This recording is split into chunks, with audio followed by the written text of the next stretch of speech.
E aí, galera? Sejam bem-vindos ao canal do Júlio Vira-Lata, o único que tem a coragem de mostrar a verdade.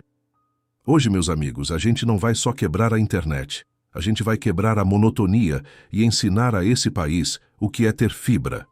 Assim berrava Júlio, um influencer de 30 e poucos anos com a voz esganiçada pela arrogância e pelo microfone de lapela. Eram 8h25 da manhã e o sol já castigava o asfalto da Rua do Catete, no Rio de Janeiro. O cenário: o imponente Palácio do Catete, onde outrora presidentes governaram e tragédias históricas ocorreram. Júlio vestia um kimono de jiu-jitsu preto, justo, e ostentando uma faixa preta bordada com seu nome em letras prateadas. Ele estava acompanhado de seu cinegrafista, um jovem pálido chamado Dudu, que mal segurava a câmera, visivelmente desconfortável. O alvo era claro: o militar de serviço. O guarda, um jovem robusto e negro chamado Soldado Elias, estava de sentinela em seu posto, imóvel. Vestia o uniforme padrão de guarda de honra com a boina, a farda verde-oliva impecável e seu fuzil descansando na posição de sentido. Era a personificação do dever. Júlio se aproximou da câmera com aquele sorriso de deboche que lhe rendia milhares de likes. "Olha só a piada, pessoal", ele bufou. "Um moleque de farda pago com o nosso dinheiro parado aí que nem um poste. Vou mostrar para esse Zé Ninguém como se defende de verdade. Hoje a gente vai de viraliza na marra e bait no post." A plateia começou a se formar. Turistas curiosos, moradores apressados, todos parando para entender o que aquele doido de kimono estava aprontando. Alguns riam, achando que era pegadinha armada. Outros já sacavam o celular, sentindo que o caldo ia entornar. Júlio iniciou o show de horrores. Começou com provocações infantis, passos de dança esquisitos e zombarias sobre a rigidez militar. "E aí, soldadinho? Não cansa de ser estátua? Mexe essa cabeça, filho, parece um boneco de museu, zero atitude." O soldado Elias não cedia. O olhar fixo, a respiração regulada. A voz de Júlio era apenas mais um ruído da cidade. O clima pesou por volta das 8h41. Júlio precisava de algo que explodisse o feed. Ele se aproximou perigosamente de Elias, rompendo a linha invisível de respeito. "Você é uma piada nesse uniforme", disparou Júlio, mirando no ponto mais sensível. Que ironia ver um preto jovem e forte cuidando do palácio que já foi dos barões de café. Por que não vai lutar pela sua gente em vez de cuidar de museu de elite branca? O silêncio que se seguiu foi constrangedor. O público recuou. Uma mãe tampou os ouvidos da filha. Dudu, o cinegrafista, engoliu em seco. Mas Júlio estava inebriado com a própria maldade. "Tá surdo, seu mula. Volta para a favela.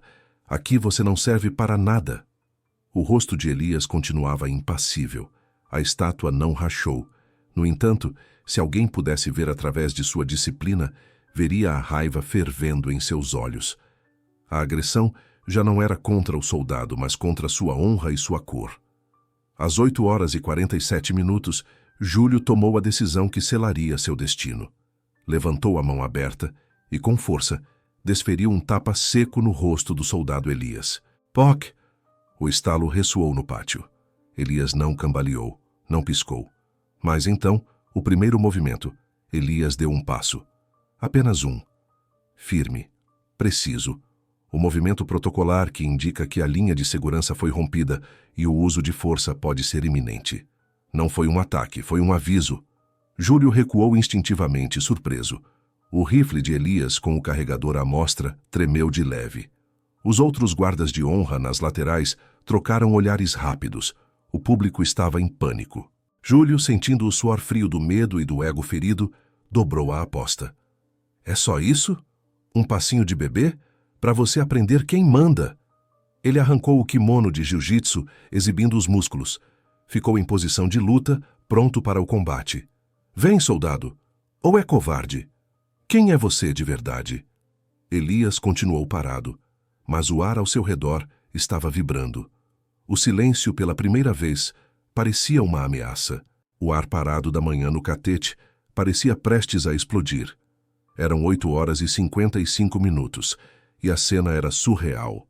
No pátio histórico, o influencer Júlio, musculoso e em posição de combate, encarava o soldado Elias, cuja imobilidade era a ameaça mais potente. Júlio sentia o suor escorrer. Sua adrenalina estava alta, mas o silêncio de Elias era um muro. Ele precisava de uma reação para validar seu show. Vamos, palhaço, por que não revida? Tá com medo de manchar essa roupinha, é?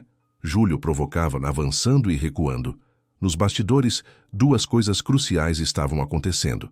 Dudu, o cinegrafista, estava sendo interpelado por um segurança à paisana. Em voz baixa e firme, o segurança ordenou que Dudu desligasse a câmera. Com as mãos trêmulas, Dudu obedeceu, e a transmissão ao vivo do canal de Júlio foi brutalmente cortada. Mais centenas de celulares na multidão continuavam filmando, transformando os espectadores em repórteres amadores.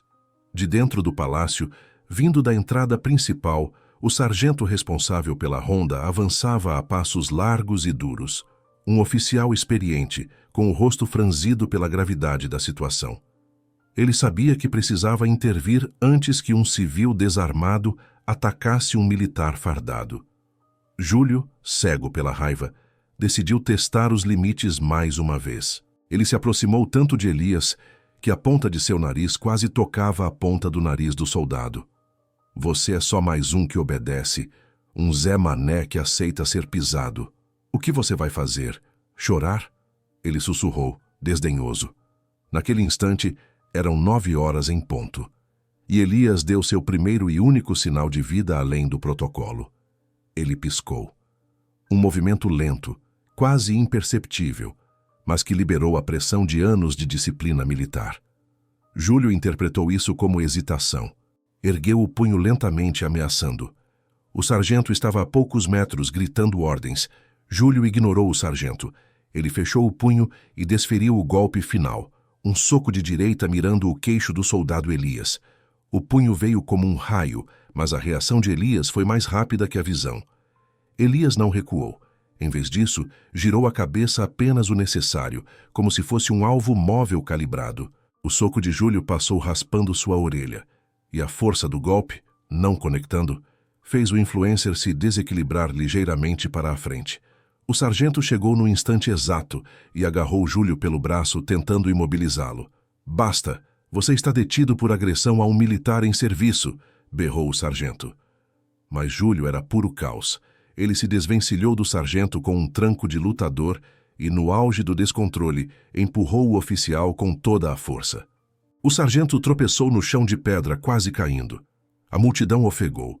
Não era mais apenas uma briga, era um ataque à autoridade máxima ali presente. Nesse segundo de fúria, os outros soldados da guarda de honra quebraram a formação. Não correram, mas se moveram com a disciplina de quem sabe que a situação virou uma emergência. Eles fecharam o cerco ao redor de Júlio. Júlio, encurralado, reagiu como um animal. Ele desferiu uma patada lateral que atingiu um dos guardas, que cambaleou. Eram 9h10. O sargento tentava se recompor, e Júlio preparava-se para avançar contra os outros soldados. O caos estava instalado. E foi aí que o soldado Elias agiu. Ele deu o segundo passo, o primeiro que não estava no manual de protocolo para a agressão verbal. Um passo decidido. Ele se colocou diretamente entre Júlio e o tenente, e com uma voz que não era de um robô, mas de um homem que havia atingido seu limite moral, Elias falou firme e claro por cima dos gritos. Já deu, playboy. Acabou a palhaçada. Júlio se virou, com o rosto pingando de suor e frustração. Vai entrar na briga, seu hipócrita. É isso que você quer, me bater? Elias não lhe deu tempo para mais palavras.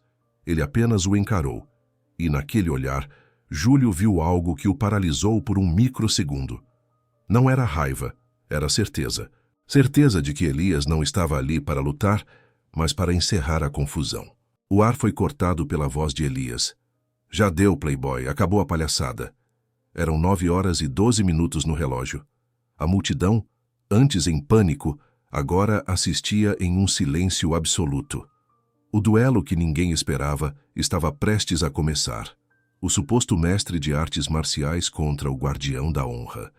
Júlio tentou recuperar a compostura, mas sua confiança estava abalada. Ele havia falhado em provocar uma reação. Agora, forçado ao combate, precisava vencer rápido. Com um grito primal, Júlio se lançou. O primeiro movimento foi um golpe de mão aberta visando o pescoço de Elias. Elias, surpreendendo a todos, não recuou. Ele inclinou o corpo apenas o suficiente para desviar do golpe, e, simultaneamente, sua mão se moveu com a velocidade de um raio, travando o pulso de Júlio. "Larga meu braço, seu animal!" rosnou Júlio, tentando se soltar e girando o corpo. Elias não usava força bruta. Usava a energia do próprio agressor. Ele manteve o pulso preso e, usando a alavancagem de uma técnica de defesa pessoal militar, que não é feita para machucar, mas para subjugar, aplicou uma torção suave, mas decisiva. Júlio cambaleou. O influencer, especialista em dar golpes vistosos para a câmera, estava atordoado. Sua faixa preta de jiu-jitsu não o preparou para a frieza de um militar treinado para controle de distúrbios. Desesperado, Júlio tentou uma joelhada. Foi a sua última chance. Eram 9h15. Júlio, com a perna no ar, deu a Elias a abertura que ele precisava. Em um movimento fluido, digno de uma dança, Elias usou a perna de apoio de Júlio. Não a chutou. Ele apenas pisou levemente no pé do agressor e, ao mesmo tempo, puxou seu braço torcido. O peso do corpo de Júlio, somado à dor do pulso travado e à base roubada, o fez despencar. O cinturão preto caiu de forma desajeitada e humilhante. Não foi um nocaute de força, foi um nocaute de técnica. Júlio se encontrava imobilizado no chão, de bruços, com o braço torcido nas costas, em uma chave de controle simples e impecável. Sua face, antes cheia de escárnio, estava agora colada ao chão de pedra, expressando uma derrota absoluta. O silêncio tenso foi quebrado por um trovão de aplausos. A multidão explodiu em uma ovação. Não era um aplauso a uma briga, mas um aplauso à dignidade e ao profissionalismo que haviam vencido a arrogância. Gritos de "É isso aí, soldado! Orgulho do Brasil e manda prender!" ecoavam no pátio. O sargento, que se recompunha da queda, chegou e viu a cena. Com um sorriso de alívio e respeito, ele assumiu a detenção, puxando Júlio, que tentava espernear e gritar: "Vocês não podem fazer isso! Eu sou o Júlio Vira-Lata, eu tenho direitos!" Mas ninguém o ouvia. As autoridades civis, que já esperavam do lado de fora, assumiram a custódia do influencer. Enquanto Júlio era levado, Elias fez o que era esperado dele. Ele retornou ao seu posto. Ele limpou a poeira de sua farda com a ponta do dedo e retomou a posição de sentido, rígido e inabalável. Era como se a briga nunca tivesse acontecido. No entanto, a semente da sua história já havia sido plantada. Os vídeos da submissão elegante de Júlio, gravados por centenas de celulares, viralizariam mais rápido do que a mentira de qualquer influencer. A batalha de Júlio havia terminado na humilhação. Para Elias, a batalha acabou na honra. A notícia correu mais rápido que o Rio Carioca em dia de chuva. Eram 3h47 da tarde, e o vídeo do soldado Elias submetendo o influencer Júlio já tinha milhões de visualizações.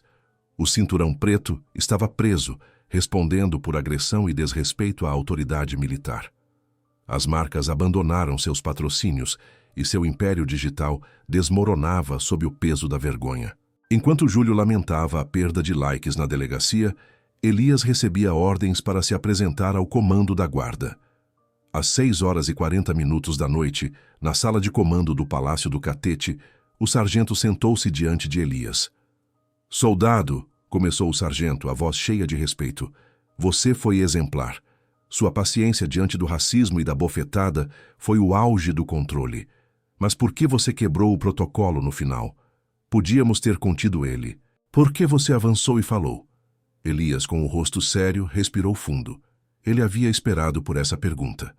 "Com licença, sargento", respondeu Elias. "Eu sei que quebrei o protocolo de imobilidade, mas a briga já tinha se tornado um espetáculo de ódio. O objetivo dele era mostrar que a força e a agressão valem mais que a lei e a honra." Ele continuou, e sua voz se tornou mais emotiva. "Eu vi, sargento. Vi o rosto de uma mãe abraçando o filho quando Júlio me chamou de preto que cuida de palácio de branco. Eu não podia deixar o ódio ser a última cena. Eu não estava ali para brigar. Eu estava ali para mostrar que a disciplina é mais forte que a raiva. Eu precisava que o mundo visse a derrota da arrogância, não a vitória de mais uma briga de rua. O sargento ouviu, com a cabeça baixa, processando a profundidade da resposta. Aquele jovem soldado não agiu por instinto, mas por um código moral superior. Mais tarde, naquela noite, o comando expediu uma nota de louvor à conduta de Elias, transformando-o em um modelo de dignidade nacional. Uma semana se passou. O palácio do Catete estava novamente tranquilo. Elias estava em seu posto rígido como sempre, às 10h20 da manhã. Um grupo de crianças em excursão escolar se aproximou do pátio. Uma delas, uma menina pequena, com o cabelo trançado que provavelmente estava presente durante o tumulto, separou-se timidamente do grupo. Ela trazia as mãos atrás das costas. Parou bem na frente de Elias. Ela estendeu a mãozinha e depositou um pedaço de papel na borda da cerca de segurança, sem dizer uma palavra. Elias, seguindo o protocolo, não podia se mover ou falar. A menina deu um sorriso puro e correu de volta para o grupo. No papel amassado havia um desenho. Ele, o soldado Elias em seu uniforme, com um grande coração vermelho desenhado ao lado. No topo, escrito com letra de criança, "Meu herói, obrigada por ser forte." O público que passava por perto observou a cena em silêncio respeitoso. O coração de Elias se aqueceu, e embora seu corpo permanecesse imóvel, uma lágrima silenciosa escorreu pela sua têmpora, parando na gola de sua farda. Ele havia perdido o cinturão preto na briga, mas ganhara o título mais importante, o de herói de verdade. Sua calma e sua honra não apenas derrotaram o agressor, mas inspiraram a próxima geração.